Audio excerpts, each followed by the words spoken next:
this hour. A series of Israeli missile strikes on Gaza have killed at least 140 people and wounded scores of others. The aircraft were targeting Hamas security compounds across the coastal strip and began just as Palestinian children were leaving school. Let's go live to Jerusalem. RT's Paula Sleer is there.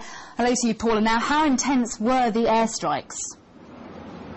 And we're hearing the same figures from you. The latest reports from Gaza health officials suggest that as many as 140 people have been killed, more than 200 have been injured. Hospitals in Gaza City are simply not coping with the number of wounded that are being brought in. They're coming in the dozen and they're simply being laid out in stretchers on the floors where doctors are treating them. The hospitals are overcrowded to the extent that Egypt has opened its border with Gaza to allow for some of the injured to come through. Doctors saying that they simply cannot tell who are the priority cases and who are not. Now, this follows yesterday's Egyptian beefing up of security along the Egypt-Gaza border in anticipation of some kind of airstrike, some kind of Israeli offensive that we witnessed this morning. The Israeli Premier Ehud Olmert has said that this operation, and I'm quoting, will continue, it will be expanded, and it will deepen if necessary. Israel says it is targeting extreme Palestinian military operation installations. These are Hamas targets, such as a police compound that was hit this morning by the more than 30 Israeli missiles that were fired at Gaza City. This police compound was holding a huge ceremony of new graduates. Another compound was another target was the Khan Yunis refugee camp. While I'm speaking to you, the panic in Gaza City is increasing minute by minute, with residents fleeing their homes and looking for some kind of safety, some kind of shelters. There is very much the fear in Gaza City that this is just the beginning of what could lead to a much broader and a much bigger Israeli operation. The plumes of black smoke continue to billow over Gaza City. Sirens continue to wail. There is still panic, particularly among mothers and fathers who are looking for their children. This Israeli airstrike occurred this morning while the schools were finishing, and hence there were many children in the streets. It's likely that as we learn more throughout the day of who is among the dead and wounded, we will see that many of them are civilians. And this is largely because many of the Hamas security operations are actually situated in civilian places. Well, the airstrikes come a couple of days after Hamas attacked Israeli border towns. How much is the violence likely to escalate? Well, the fear on the ground right now is that the violence will escalate dramatically. We're just receiving reports, in fact, that Hamas has launched a series of airstrikes against southern Israeli towns in immediate response to this Israeli airstrike. The towns that have constantly been hit, particularly in the past week, since an Israeli-Hamas ceasefire deal came to an end, have been southern towns like Sderot and Ashkelon and Israeli communities in the western Negev.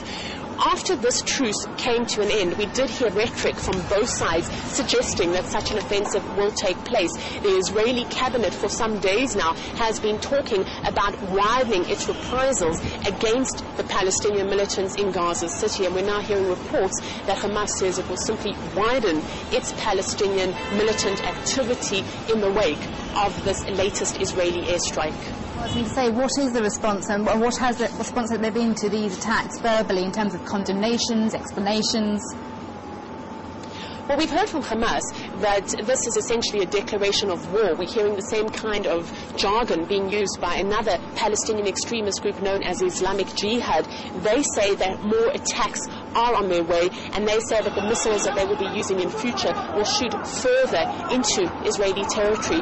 In response, the Israeli government has urged all its citizens, particularly in the south of the country, to remain in their homes, to barricade themselves in bulletproof rooms, in bulletproof shelters.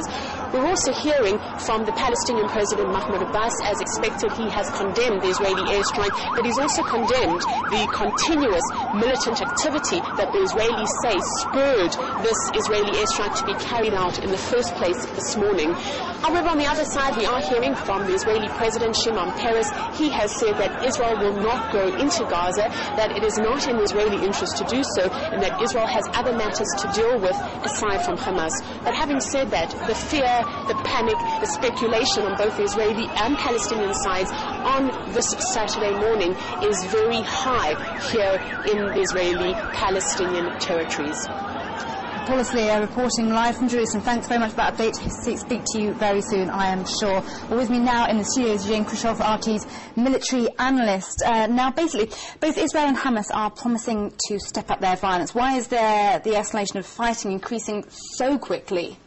I believe the whole thing boils down to the timing. Now is a transitional period between the elections in the United States and President-elect Obama inauguration on January 20.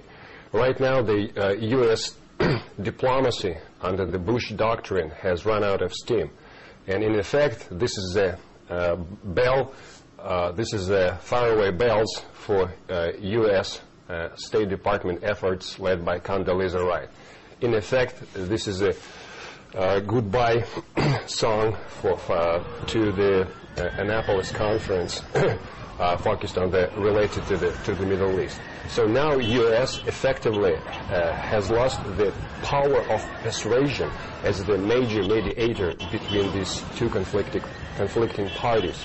And another reason why it happened now, I believe that the both stakeholders, Israel and Hamas on the other side, trying to draw attention on the future U.S. administration, trying to get this issue on their priority list from the middle to the upper lines in their foreign policy agenda. Now, does this mean we're likely to see an Israeli ground offensive happen sooner?